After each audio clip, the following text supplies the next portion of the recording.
தமிழொலி நேயர்களுக்கு வணக்கம். இன்றைய காலை நேர தலைப்புச் செய்திகள்.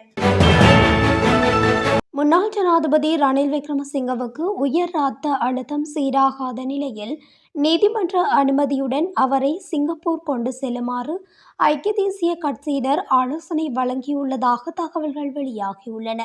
ரணில் விக்ரமசிங்க தற்போது தீவிர சிகிச்சை பிரிவில் கடும் கண்காணிப்புக்கு மத்தியில் சிகிச்சை பெற்று வருவதாக தெரிவிக்கப்படுகின்றது. இருப்பினும் அவரின் உடல்நிலை அதாவது உயர் இரத்த அழுத்தம் சீராகாத நிலையில் நீதிமன்ற அனுமதியுடன் அவரை சிங்கப்பூர் கொண்டு செல்லுமாறு ஐக்கிய தேசிய கட்சியினர் ஆலோசனை வழங்கியதாக கூறப்படுகின்றது.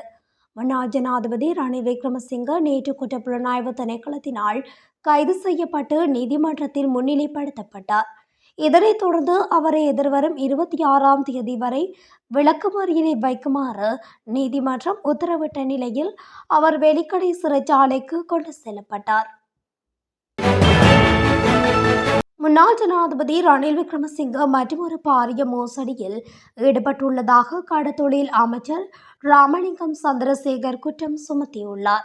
யாழ்ப்பாணத்தில் உள்ள அவரது அலுவலகத்தில் நேற்று நடைபெற்ற ஊடக சந்திப்பின் போதே அவர் இதனை குறிப்பிட்டுள்ளார். அத்தோடு ரணில் விக்ரமசிங்க பிணை முறி மோசடி மூலமாக 1100 கோடி ரூபாய் மக்களுடைய பணத்தை நாசமாக்கி உள்ளதாகவும் அவர் குறிப்பிட்டுள்ளார். மேலும் இந்த மோசடி தொடர்பில் விசாரணை மேற்கொள்ளப்பட வேண்டும் எனவும் ராமலிங்கம் சந்திரசேகர் தெரிவித்துள்ளார். யாழ்ப்பாணம் வடமராட்சி கிழக்கு சுண்டிக்குளம் பகுதியில் வாளால் வெட்டி நபர் ஒருவர் கொலை செய்யப்பட்டுள்ளார். குறித்த தாக்குதல் சம்பவம் நேற்று இடம்பெற்றுள்ளது. குறித்த சம்பவம் தொடர்பில் மேலும் தெரிய வருவதாவது, வடமராட்சி கிழக்கு சுண்டிக்குளம் பகுதியில் அமைந்துள்ள உடப்பு பிரதேசத்தைச் சேர்ந்த நபருக்கு சொந்தமான வாடியில் நேற்று இரவு இரு கடத்தொழிலாளர்களிடையே கைகலப்பு இடம்பெற்றுள்ளது. கைகலப்பு முற்றியதில் இருவருக்கும் இடையில் வாள்வெட்டு தாக்குதல் இடம்பெற்றுள்ளது. இதில் குடும்பஸ்தர் ஒருவர் வெட்டி படுகொலை செய்யப்பட்டுள்ளார். படுகொலை செய்யப்பட்டவர் மட்டக்களப்பைச் சேர்ந்த சின்னத்தம்பி வடிவேல் என தெரிவிக்கப்படுகிறது. இந்த சம்பவத்தில் காயமடைந்த நபர் ஒருவரும் மந்தியை ஆதார வைத்தியசாலையில் அனுமதிக்கப்பட்டு சிகிச்சை பெற்று வருகின்றார். நீண்ட காலமாக நிலவும் வாகன இலக்க தகடு பிரச்சினை விரைவில் தீர்க்கப்படும் என மோட்டார் போக்குவரத்து திணைக்கள ஆணையாளர் ஜெனரல் கமல் அமரசிங்க தெரிவித்துள்ளார். அமைச்சரவையால் நியமிக்கப்பட்ட டெண்டர் குழு கிடைக்கப்பெற்ற டெண்டர்களை மீளாய்வு செய்து வருகின்றது. குறித்த குழு டெண்டர் ஏலங்களை அதிகாரப்பூர்வமாக திறந்து சிறந்த வழங்குனரை விரைவில் அங்கீகரிக்கும் என்று எதிர்பார்க்கப்படுகிறது. இலங்கையின் சுகாதாரத்துறையில் கடுமையான நெருக்கடி ஏற்படும் என்று அரசு மருத்துவ அதிகாரிகள் சங்கம் எச்சரித்துள்ளது. செய்தியாளர் சந்திப்பொன்றில் கலந்து கொண்டு கருத்து வெளியிட்ட அதன் செயலாளர் மருத்துவர் பிரபா சுகதாச பொருளாதார மற்றும் அரசியல் ஸ்திரத்தன்மை காரணமாக 2500க்கும் மேற்பட்ட நிபுணர்கள் மற்றும் மருத்துவர்கள் நாட்டை விட்டு வெளியேறும் நிலை ஏற்பட்டுள்ளதாக குறிப்பிட்டுள்ளார். மருத்துவ நிபுணர்கள் தொடர்ந்து வெளியேறுவது மருத்துவமனைகளை கடுமையான அழுத்தத்துக்கு உள்ளாக்கியுள்ளது என்றும் சுகாதார அமைச்சின் குறுகிய பார்வை மற்றும் திறமையற்ற கொள்கைகள் நிலைமையை மோசமாக்குகின்றன என்றும் அவர் குறிப்பிட்டுள்ளார். தற்போது சிறையில் உள்ள முன்னாள் ஜனாதிபதி ரணில் விக்ரமசிங்க சார்பாக ஏனைய முன்னாள் ஜனாதிபதிகள் இன்று கொழும்பில் விசேட ஊடக சந்திப்பை நடத்தவுள்ளதாக தெரிவிக்கப்படுகிறது. முன்னாள் ஜனாதிபதிகளான மகிந்த ராஜபக்ச, மைத்ரிபால சிறிசேன மற்றும் பல எதிர்க்கட்சி தலைவர்கள் இந்த ஊடக சந்திப்பில் பங்கேற்க உள்ளனர். இதில் ரணில் விக்ரமசிங்கவுக்கு ஆதரவாக தொடர்ந்து குரல் கொடுப்பது குறித்து கலந்துரையாடப்பட்டது.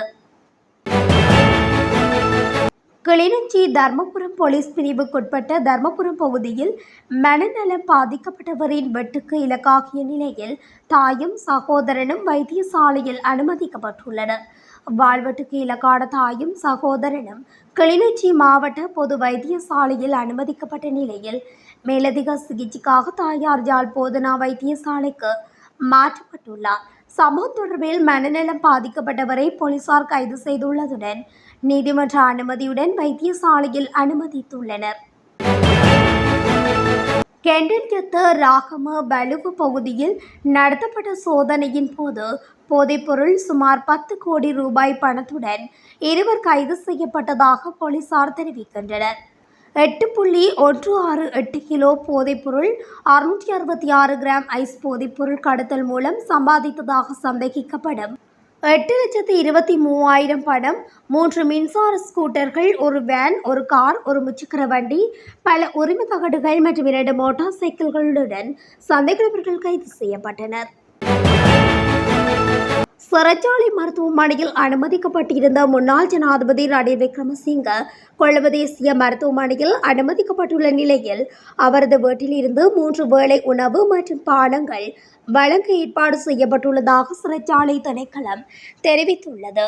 ரணில் விக்ரமசிங்கவின் குடும்ப உறுப்பினர்கள் விடுத்த வேண்டுகோளை அடுத்தே அவரது உடல்நிலையை கருத்தில் கொண்டு இந்த அனுமதி வழங்கப்பட்டுள்ளதாக சிறைச்சாலை ஊடக பேச்சாளர் ஜெகத் வீரசிங்க தெரிவித்துள்ளார்.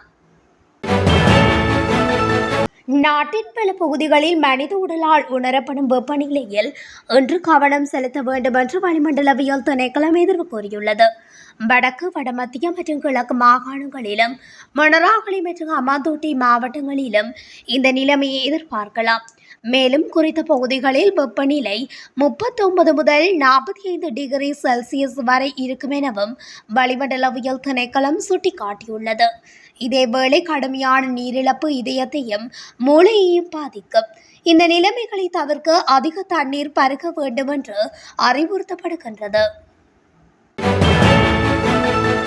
விசேட சுற்றிவளைப்பு நடவடிக்கையின் போது பல்வேறு குற்ற செயல்களுடன் தொடர்புடைய ஆயிரக்கணக்கானோர் கைது செய்யப்பட்டுள்ளதாக போலீஸ் ஊடக பிரிவு தெரிவித்துள்ளது. இதன்படி நாடளாவிய ரீதியில் வெள்ளிக்கிழமை மேற்கொள்ளப்பட்ட விசேட சுற்றிவளைப்பில் 5077 பேர் கைது செய்யப்பட்டுள்ளதாக போலீஸ் ஊடக பிரிவு தெரிவித்துள்ளது.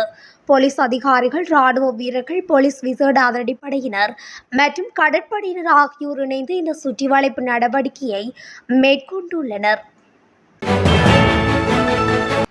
பல கோரிக்கைகளை முன்வைத்து எதிர்வரும் திங்கட்கிழமை படிப்புறக்கணிப்பில் ஈடுபட அரசு வைத்திய அதிகாரிகள் சங்கம் முடிவு செய்துள்ளது.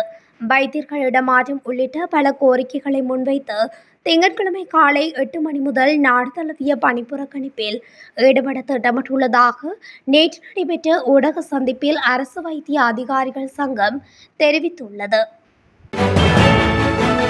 அம்பாறையில் இருந்து கொழும்பு நோக்கி பயணித்த சொகுசு பேருந்து ஒன்று பாரவூர்தியுடன் மோதி விபத்துக்குள்ளாகியுள்ளது. நேற்று அதிகாலை தெற்கு அதிவேக நெடுஞ்சாலையில் 133வது கிலோமீட்டர் தூரருகே சிமெண்ட் ஏற்றிச் சென்ற பாரவூர்தியின் பின்புறத்தில் சொகுசு பேருந்து மோதி இவ்வாறு விபத்து ஏற்பட்டுள்ளது. இத்துடன் தமிழொலியின் இன்றைய காலை நேர தலைப்பு செய்திகள் நிறைவடைகின்றன. தொடர்ச்சியாக செய்திகளை அறிந்து கொள்ள தமிழொலி ஊடகத்துடன் இணைந்திருங்கள். நன்றி, வணக்கம்.